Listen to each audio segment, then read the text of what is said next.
Hey, how's it going, everyone? My name is Matthew McFarlane. I'm a first year biology student at an undisclosed university um, with, I'd say, quite significant experience in biological sciences. Um, I'm always looking to learn new things about this world and how things work, and we are going to continue this journey today. Watching a video by Kurzgesagt, Geoengineering, a horrible idea we might have to do. Now, geoengineering, as far as I know, is basically terraforming, but on Earth. And I can pretty much already see from this first frame that we're probably going to be talking about like a reversal from climate change, which, if we keep going the way we're going, we are probably going to need to do this. So, might is a bit of a stretch. I don't know how long this video came out, how long ago this video came out, but yeah, reducing our emissions is no longer enough. We need to actually recapture that carbon and bring it back in from the atmosphere. But let's see what they have to say about this. By the end of the 21st century, humanity is becoming desperate. Decades of heat waves and droughts have led to unusually poor harvests, while the warming oceans yield fewer fish each year. So I see we're starting on a good note. Nice. In the tropical zones, millions suffer from famines, and resource wars have made millions more flee to the north. As things quickly get worse, Why the north? Oh, I mean, the majority of Earth's landmass is in the south. I live in the south, and like I keep on forgetting that the majority of people on Earth live in the northern hemisphere. Just crazy. in an act of Separate but equal. desperation, the world's governments decide to enact an emergency plan. It's far from certain that a grim scenario like this will play out, but the failure of world leaders to effectively address climate change makes it far from impossible. It's not so far from certain. Oh gosh, some people just want to see the world burn. Is that Yellowstone? Or am I just think because I know Yellowstone is in that part of the So, US. in the near future, it might become necessary to try something radical to slow down rapid climate change: Or reverse it. geoengineering. Interventions so massive in scale that they might undo centuries of human behavior, or make everything much worse. Yeah, true. What We would have absolutely no is idea geoengineering? how it would affect us in the long term. Is it really an option? And what if it goes wrong? Oh dear. Monkey has a smartphone.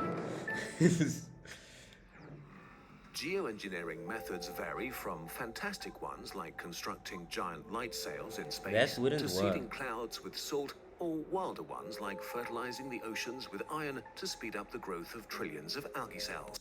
Ooh, those making me think of Panchaea from Deus Ex Human Revolution. Basically, it was an Arctic infrastructure that was made to, I think, either slow down or reverse climate change.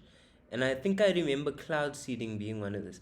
This would not work because radiation pressure from the sun would just push this huge umbrella sail thing back into the earth. But I get none of this is to scale. It's all just theoretical. Constructing giant light sails in space to seeding clouds with salt, or wilder How would you seed clouds with salt? ones like fertilizing the oceans with iron to speed up the growth of trillions of algae cells. Ooh, that could have serious knock-on effects. That last one, dude, that would be terrible. Like that's so unpredictable. We already know so little about the ocean, and now we're about to mess around with thinking we know exactly the outcome. I feel like that should be a last resort. In this video, we'll focus on an intervention we could see during our lifetimes: stratospheric aerosol injection.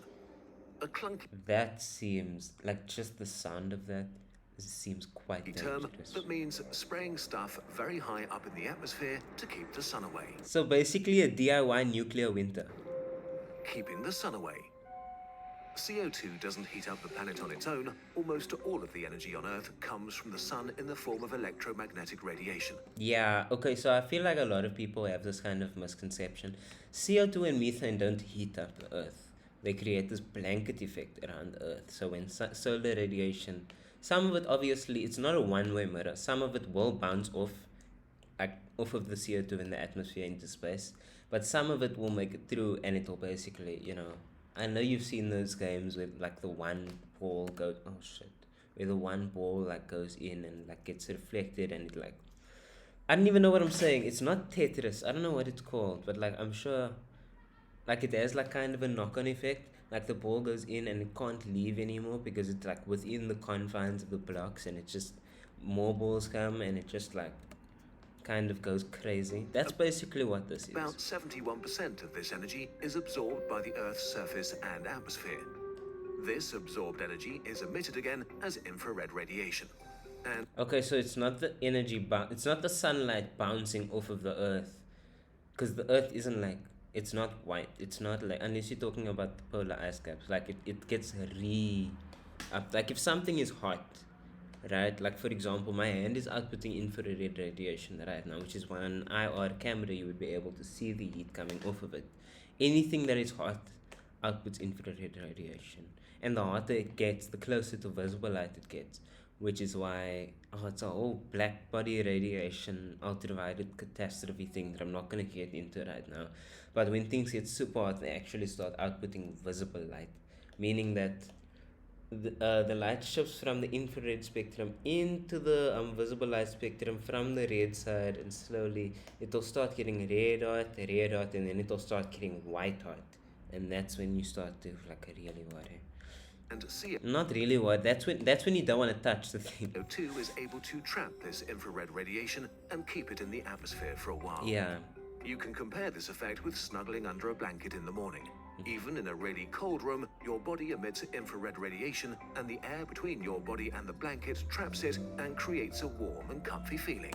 I know this is a bit off topic, but I know some people actually like this. Like they will leave their window open in the winter, but like they want to stay under a warm blanket. Like they want the space around them to be warm, but the room to be cold. Which I guess, why? I guess you're not in a humid environment. That's probably why. So one way to cool down the planet would be to prevent energy from getting trapped under our planet blanket, which is already happening naturally. About 29% of the solar radiation hitting Earth is reflected this is back what to I was space talking by about. bright surfaces like ice, deserts, snow, or clouds. Yeah, so it wouldn't directly bounce off of the earth, but things like ice and I guess deserts to an extent would directly reflect that light, and just, it wouldn't have a chance to be absorbed and output as infrared radiation. More reflection, less energy, less warming. We can look at nature for inspiration. Specifically, the 1991 Mount Pinatubo eruption, the second largest volcanic eruption of the 20th century. Ooh, I can just imagine like how crazy would it be like living through this. Like I was born in 2002. How crazy would it be like the year without the summer? Like so nuclear winter or whatever, anything that kicks up enough gas into the atmosphere to prevent sunlight from coming in. Aside from massive devastation and almost 900 dead, scientists noted its strong impact on the global climate. The explosion ejected millions of tons of particles and gas as high as the stratosphere, which hung around there for a while. The stuff that's interesting for geoengineering is sulfur dioxide. What? Ew! A nasty smelling and invisible gas. High in the atmosphere, it produced a haze of sulfuric acid droplets that mixed with water and created giant veils. And we want this? Why exactly? These veils reduce the sunlight reaching Earth's surface by roughly 1%. Now that may seem small, but like, I'll just let them explain. Global average temperatures dropped by 0.5 degrees Celsius. Which is massive. It took 3 years until this cooling effect had stopped. Humans could imitate this process by injecting sulfur particles directly into the stratosphere. According to some scientists, this might be surprisingly easy to do, and we don't even need a lot of new technology for it. According to one study, it also might be pretty cheap compared with the costs of rapid climate change. A small fleet of acid rain question mark? Are you gonna address that? Please address the acid rain part. Specialized aircraft could ascend once a year and distribute aerosols along the equator from where they would be spread around the world. Projections assume that injecting between 5 and 8 megatons of material per year would reflect enough sunlight to slow down or even stop global warming. So this is still not a carbon capture thing. So they're still slowing down global warming. I think we've already passed the point of no return at this point, where like slowing global warming is not enough. We need to actually engage in carbon capture techniques to take that stuff, to take the carbon dioxide out of the atmosphere. giving us precious time to transition away from fossil fuels. Unfortunately, there might be a few unhappy side effects. Please There are a number address of potential this. issues with aerosol injections. Rainfall patterns could change, which could negatively affect agriculture and cause famine. Billions of people could be affected in the worst case. Also, after the 1991 Mount Pinatubo eruption, the acid water veils not only cooled down the surface, they also heated up the stratosphere. As it turns out, Ooh. acid is bad for the ozone layer, As and it the turns ozone hole out. over Antarctica was the largest it has ever been. Injecting sulfur particles I over wonder how the ozone hole in Antarctica is doing nowadays. Because we got rid of all the CFCs. Like, those are literally like illegal. You know, like carbon tetrachloride, all those things are like illegal now to own, and they're very difficult to buy. decades could have a similar effect. Scientists have already suggested using a combination of different minerals that might have much less harmful effects on the ozone layer, but more research and experiments need to be done to make sure this could work. Acid But even if we rain? don't damage the Question ozone mark. layer, there are other risks.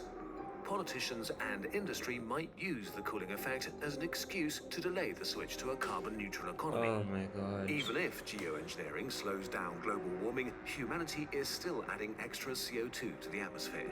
More CO2 in the air means that the oceans absorb more CO2, which makes them more acidic. This is already beginning to be deadly to huge ecosystems like coral reefs, and the longer this continues, the more severe the effects will be. But it gets worse. Once How? we start pumping particles into the atmosphere on a massive scale, we might be forced to do so for a long time, or we could risk a termination shock. What is this? What I've never that heard of means this. is that if humanity continues to enrich the atmosphere with CO2, but at the same time prevents the planet from heating up by blocking solar radiation, we're sitting on a time bomb. Once we stop geoengineering, the natural cycle will take over again and Earth would heat up. But after a few decades of keeping the planet artificially cold while still releasing massive amounts of CO2, it would heat up much, much quicker. An increase in temperature that would take 50 years today dear could happen in just Lord. 10 years. Such a temperature shock in such a short time would disrupt every major system on Earth so much that it would be impossible to adapt in time. Yeah, all the Earth's biology would be heavily affected by this. A 2-degree increase in what was that? I know the thing isn't to scale. This is 50. In 10 years, 10 to 20 years, you will know there's a 2-degree uptick. Just 10 Oh, years. yeah, that Such a would. temperature shock in such a short time would Shock is the disrupt right every word. major system on Earth so much that it would be impossible to adapt in time. The worst case scenario could be dramatic famines and the rapid destruction of ecosystems. Humanity might survive, but the survivors would inhabit an unfamiliar and hostile world. And then you get the people who just say, you know what, it's unavoidable. Let's just terraform Mars and go there. And then we end up destroying that planet. And then what we have? We have another massive project where are we going to go? Mercury? Venus? I don't see that happening. The best case scenario is that once the world has finally fully understood the existential danger of rapid climate change, geoengineering can buy us a crucial decade or two. Time to transition our economies and maybe even pull CO2 out of the atmosphere. Maybe with technologies that we'll discuss in a future video. Conclusion. Geoengineering is That a was scary quick. concept. It's not a solution to climate change, and it might even be a welcome excuse for the fossil fuel industry to delay the end of the fossil fuel age. Exxon. Over the last few decades, Exxon. geoengineering has been so controversial that it's stopped many scientists from doing the experiments necessary to understand it better. But blankly opposing geoengineering is short-sighted. I love how he has a blackboard and he's The playing sad truth whiteboard is, cleaner we are on it. already running a geoengineering experiment. We're testing how fast the world changes if we add about 40 billion tons of CO2 each year. How This is the world experiment gonna is about change? to get really exciting. Exciting. Hopefully, we'll never have to use geoengineering. But if we need to in the future, we better have done the science. We better be prepared. Or a panicking humanity might accidentally press the self-destruct button.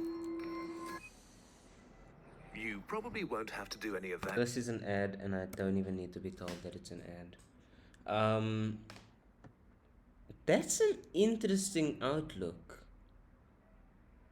That is a terrible idea as well. Like, I would not stand for that. I don't think anybody wants that. Like, okay, maybe Exxon wants it. Oh, I need to stop saying Exxon in my videos. They're gonna get me taken down. But like, I don't know. I don't know. I actually don't have a stance on this. I have not. It like at first glance, it seems like an absolutely terrible idea and definitely the last resort we would need to resort to. But who knows? Maybe we might come to a point where we would have to do it. I don't know. It's a sad, sad reality we live in. Let's hope we can actually, smack ourselves across the face and learn to use something positive, like maybe even nuclear power, which is not even that bad compared to what we are doing right now. It's really not that bad. People are so scared of nuclear power because of Hiroshima, but those two things are so distantly related, like that it cannot be understated how distantly related they are. The fuel in a nuclear plant, like it is impossible for a nuclear plant nowadays to experience the same level of a catastrophe as what we did in Chernobyl, because there are so many checks and balances in check and so many redundancies in check that like it would have to take a massive screw up for something like that to actually like happen. The chances of it happening are super low. Anyways, I'm waffling for way too long and I want to cut this off before 20 minutes. Thank you guys for watching. If you want anything added or if you would like me to react to something in particular, let me know down in the comments. If you like the video, please drop a like. It would mean the world to me. If you didn't like it, let me know down below. I'm always looking to improve. Anyways, have a great day, all of you, and yeah, deuces.